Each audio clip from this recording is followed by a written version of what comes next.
Assalamualaikum warahmatullahi wabarakatuh.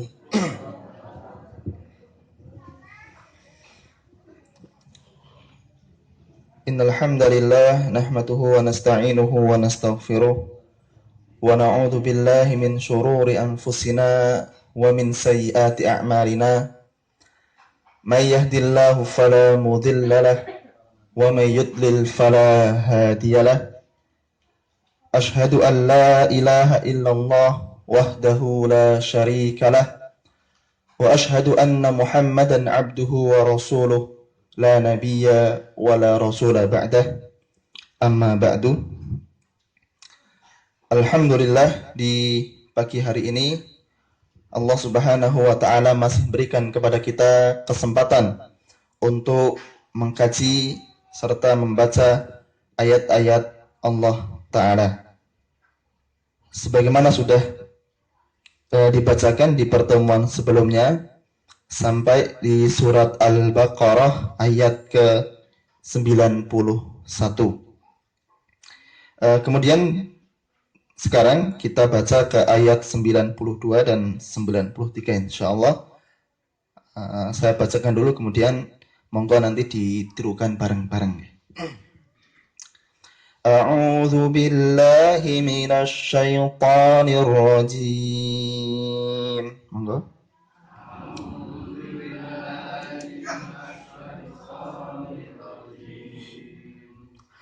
Walaqad ja'akum Musa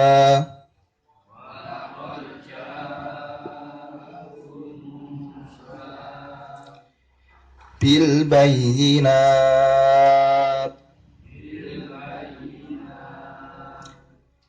thumma attakhadtumul ijl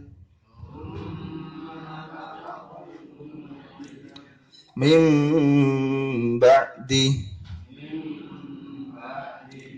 wa antum zalimun.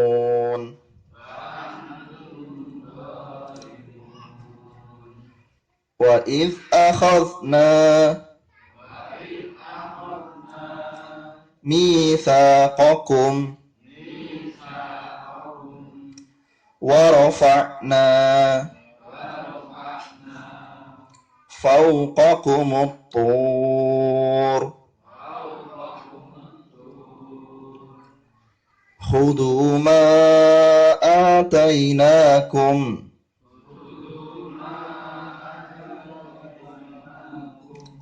bikuwatin wasma'u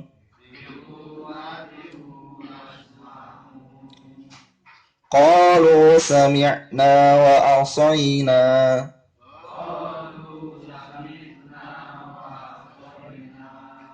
wa ushribu fi qulubihimul ijl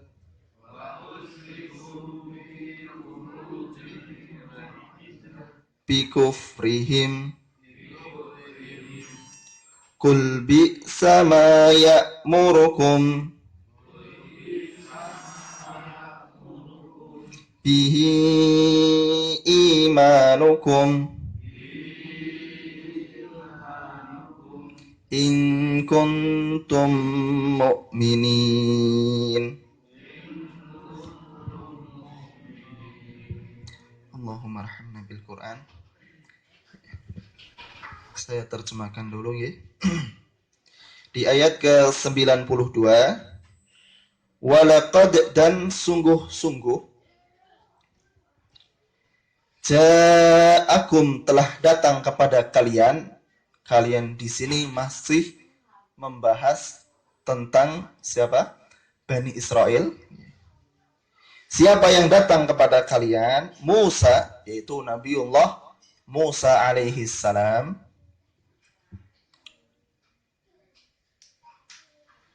Bil bayinat, dengan keterangan-keterangan. Ada mengatakan dengan mukjizat-mukjizat, dengan tanda-tanda kekuasaan Allah. Thumma, kemudian, ittakhadtumul ijl, kalian mengambil al-ijl.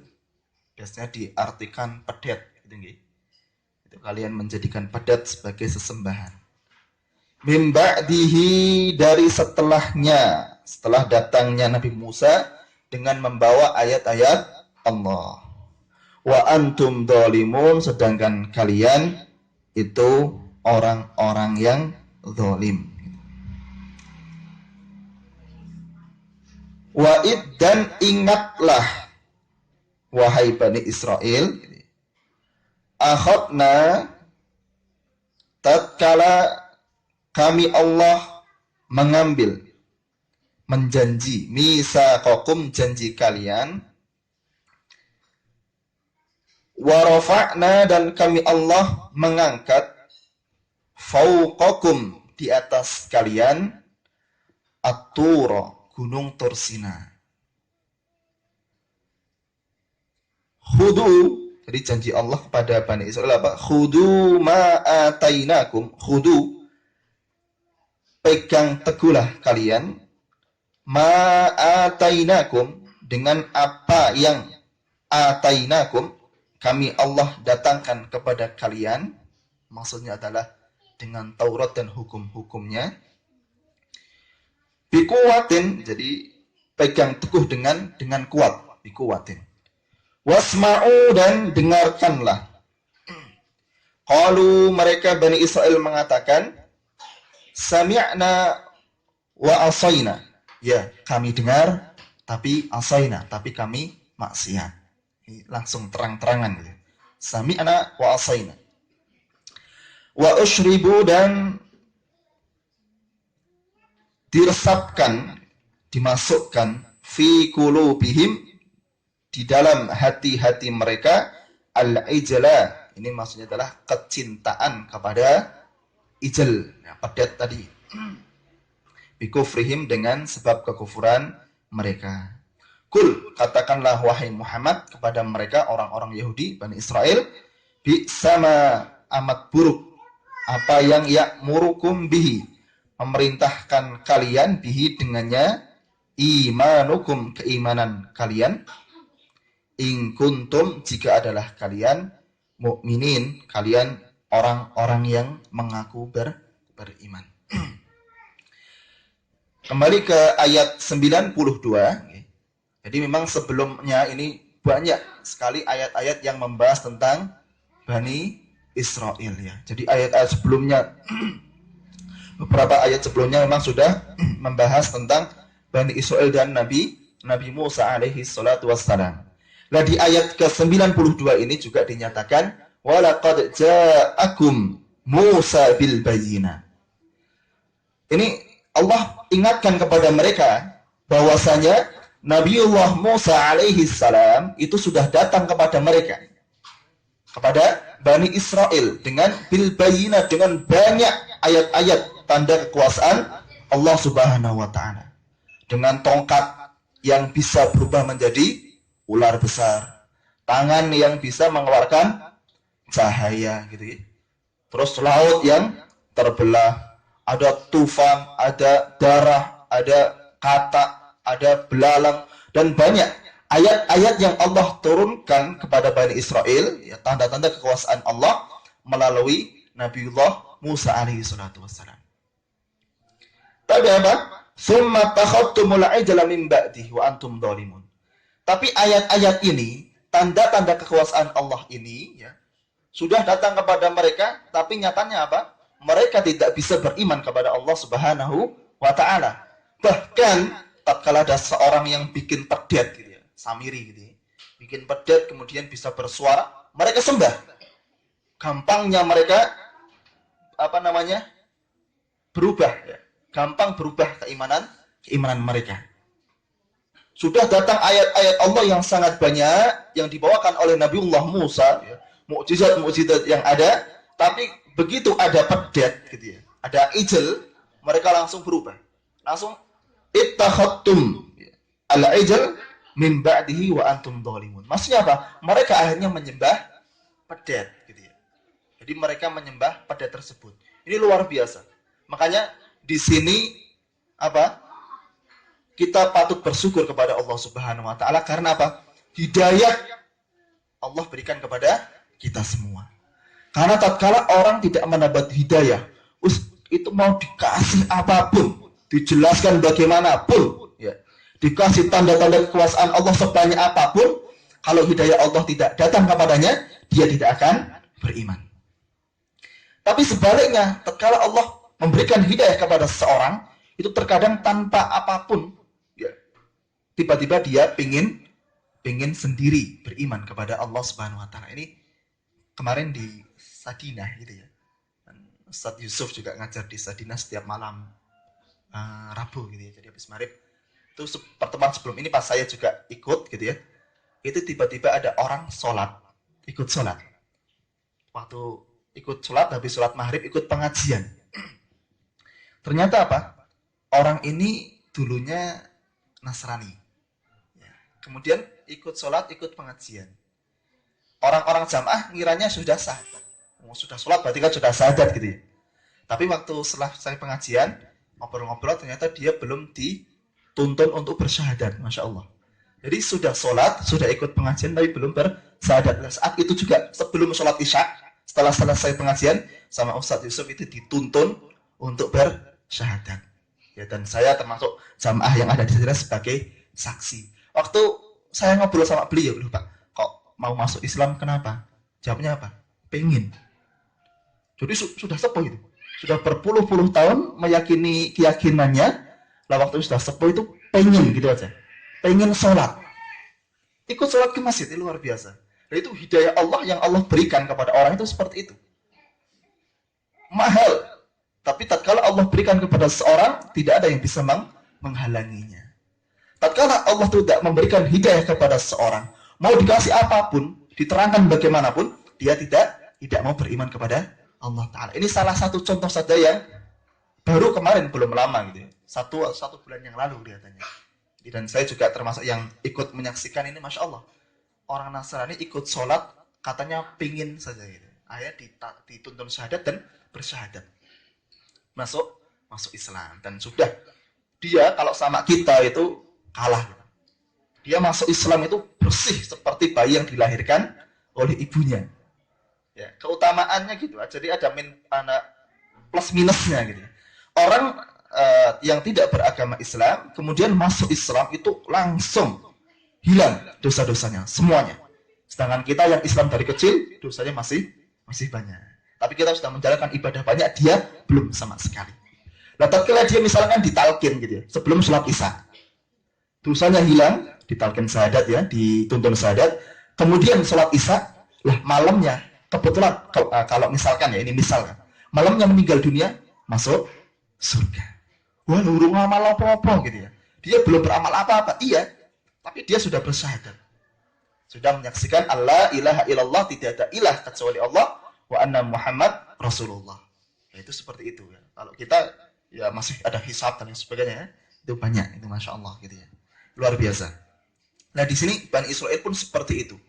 Didatangkan ayat yang sangat banyak ya, tapi mereka tetap tidak mau beriman kepada Allah Subhanahu wa Ta'ala. Nah, kemudian di ayat setelahnya, wa dan ingatlah wahai Bani Israel, tatkala akhadna kami Allah mengambil mitsaqakum, janji kalian. Jadi Bani Israel itu pernah dijanji sama Allah Subhanahu wa Ta'ala. Wa rafa'na fawqakumut tur, sampai waktu itu Allah mengangkat gunung Tur Sina. Jadi gunung itu diangkat di atas mereka. Bani Israel, kamu tak janji gitu ya.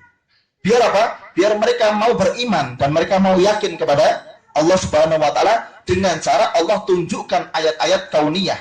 Ayat-ayat yang nyata bisa dilihat. Yaitu apa? Gunung Tur diangkat. Mungkin kalau kita lihat, luar biasa gitu ya. Itu belum terjadi di zaman Nabi Muhammad. Ada gunung diangkat, kemudian ayo beriman apa orang? Kalau nggak beriman, amblek gitu. Kalau beriman nggak jadi, dibalik kena gitu. Ini terjadi di kalangan Bani Israel. Gunung diangkat di atas mereka, kemudian mereka dijanji. Janjinya apa? Khudhu ma atainakum biquwwatin wasma'u. Kalian pegang teguhlah apa yang kami Allah berikan kepada kalian. Maksudnya kitab Taurat. Kalian berhukum dengan Taurat, kalian jalankan syariat Taurat, pegang teguh Taurat biquwwah, dengan kuat. Karena itu yang akan menyelamatkan kalian atau mereka Bani Israel gitu ya. Wasma'u, dan dengarkan apa yang diucapkan oleh pemimpin-pemimpin Kalian di saat ini adalah Nabiullah Musa alaihissalam. Itu sudah seperti itu, diangkat gunung di atas mereka, kemudian sudah dijanji untuk menjalankan Taurat. Jadi mereka tuh nyata melihat ayat kauniyah. Tapi mereka jawabnya apa? Sami'na wa asoina. Masya Allah gitu ya. Kami dengar tapi kami maksiat. Nah ini hebatnya, bukan hebat ya. Dahsyatnya kekufuran mereka itu seperti itu. Sudah diperlihatkan ayat-ayat kauniyah yang sangat-sangat jelas. Bukan gunung diangkat, mereka masih bisa menjawab sami'na wa asoina. Kami mendengar ya, tapi nanti kami bermaksiat, nggak taat gitu ya. Makanya kalau kita kaumnya Nabi Muhammad, umatnya Nabi Muhammad, kaum muslimin diajarkan untuk mengatakan sami'na wa ata'na. Kami dengar dan kami taat. Ya. Makanya dalam Islam itu masalah mendengar pemimpin dan mentaati pemimpin itu suatu yang wajib. Ya. Meskipun yang memimpin kita itu bukan orang hebat. Bahkan dikatakan dalam sebuah hadis, isma'u wa ati'u. Kalian dengarkan dan kalian taatilah. Wa inistu'mila alaikum abdun habasyi. Meskipun yang menyuruh kalian, yang memimpin kalian adalah abdun habasyi, budak Afrika, Habasyah ya, di daerah Afrika. Ka'anna ra'sahu zabibah, rambutnya bundel-bundel. Itu kita wajib taat gitu ya. Yang menyuruh kita, misalkan ada pemimpin kita ternyata dia budak dari Habasyah. Afrika itu kan terkenal benua hitam gitu ya. Makanya orang-orangnya witang-witang gitu ya. Saireng-irengnya orang Indonesia itu nek dibanding orang Afrika putih gitu ya. Tapi katanya konon gitu ya, kalau orang Afrika itu lebih hitam, lebih ganteng, lebih hitam, lebih cantik. Jadi ukuran cantik gantengnya itu katanya semakin hitam itu semakin cantik dan semakin ganteng gitu. Itu di sana. Ya mungkin beda penilaian dengan kita. Itu tatkala yang menyuruh itu budak dari Habasyah, dari Ethiopia kalau sekarang ya, di Afrika yang hitam. Itu kita wajib taat, jangan sampai tatkala pemimpin kita orang biasa, yang mimpin wong kuwi saya nggak mau. Saya kan pangkatnya lebih tinggi. Saya orang sekolah dhuwur, dia nggak pernah sekolah SD, nggak tahu lulus apa enggak taat saya. Itu nggak boleh dalam Islam. Tatkala ada seorang yang sudah dijadikan pemimpin, maka kita sebagai umatnya Nabi Muhammad wajib mendengar dan mentaati perintah-perintahnya. Dengan catatan apa? Perintahnya tidak menyelisih syariat Allah. Perintahnya bukan perintah bermaksiat kepada Allah. Nah, tatkala perintahnya sudah menyeleweng dari syariat Allah, perintahnya sudah perintah yang maksiat kepada Allah, maka apa? Tidak boleh kita dengarkan dan tidak boleh kita taati. Nah, itu kita berbeda dengan mereka Bani Israel yang mengatakan sami'na wa asaina. Kalau kita katakan sami'na wa ata'na. Itu seperti itu. Fa usyribu fi qulubihimul ijla bi kufrihim, dan mereka dicintakan kepada mereka, dimasukkan, merasuk kepada hati mereka itu apa? Hubbul ijl, cinta kepada pedet gitu ya. Dengan kekufuran mereka. Karena mereka sudah kufur kepada ayat-ayat Allah, maka Allah sekalian Allah campakkan mereka, Allah palingkan mereka gitu ya. Qul bi'sa ma ya'murukum bihi imanukum in kuntum mu'minin. Nah, katakan wahai Muhammad kepada mereka orang-orang Yahudi, lah jika kalian mengaku orang-orang beriman, ya, kemudian kalian disuruh berpegang teguh kepada Taurat, kalian malah mengatakan sami'na wa asaina, kami dengar tapi kami bermaksiat, maka iman kalian itu sangat jelek gitu ya.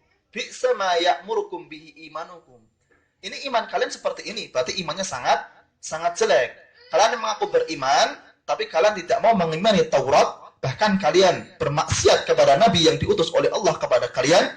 Lah ini merupakan iman yang sangat jelek. Tatkala kalian meyakini itu adalah keimanan kalian. Jadi mereka mengaku beriman, tapi seperti itu kelakuannya. Lah maka Nabi suruh mengatakan, ya itu berarti iman yang jelek, bukan iman yang baik gitu ya. Karena kalau iman yang baik tentunya akan menjadikan seorang itu taat kepada Allah, taat kepada aturan Allah. Gitu ya. Lah makanya di sini juga kita hati-hati, jangan sampai kita nyeleweng. Kalau terkadang orang yang nyeleweng itu justru sama Allah diselewengkan beneran. Nah ini disebutkan wa usribu fi qulubihimul ijla bi kufrihim. dirasukkan kepada mereka cinta pedet. Karena apa? Mereka sudah kafir dulu, tidak mau beriman kepada Allah, sekalian diselewengkan oleh Allah biar cinta kepada pedet gitu ya. Yang mereka mengaku bangsa rasional, tapi nyatanya enggak. Otomatis ini pedet gawean gitu ya, pedet yang dibikin oleh Samiri. Mereka sembah, mereka agung-agungkan, dan ini tidak benar gitu ya. Nah, di sini juga banyak pelajaran yang kita ambil dari ayat-ayat ini dan cerita Bani Israel ya, bahwasanya diceritakan Bani Israel dalam Al-Quran itu cerita-cerita seperti ini jangan sampai kita mengatakan nah itu kan Bani Israel. Kita tidak gitu. Kita kan kaumnya umatnya Muhammad, bukan Bani Israel. Bukan seperti itu. Banyaknya cerita-cerita Bani Israel, banyaknya cerita-cerita umat-umat terdahulu dalam Al-Quranul Karim itu supaya apa? Supaya kita bisa mengambil ibrah, supaya kita bisa mengambil pelajaran.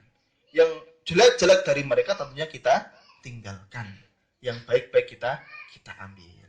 Bahkan di hadis sebutkan, sudah beberapa kali saya sampaikan, innakum latattabi'una man kana qablakum shibran bishibrin. Kalian itu akan mengikuti orang-orang sebelum kalian, wahai umatku, kata Nabi Muhammad ini. Shibran bishibrin, sedikit demi sedikit kalian akan mengikuti umat-umat sebelum kalian. Disebutkan wa in kana fihim man dakhala hujradab la dakhaltumuhum.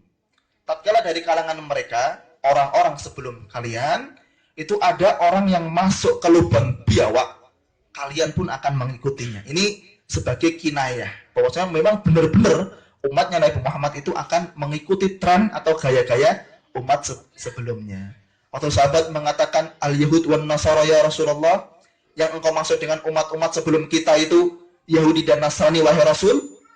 Maka Rasul menjawab, faman, kalau bahasa kita mungkin lah soponeh gitu ya.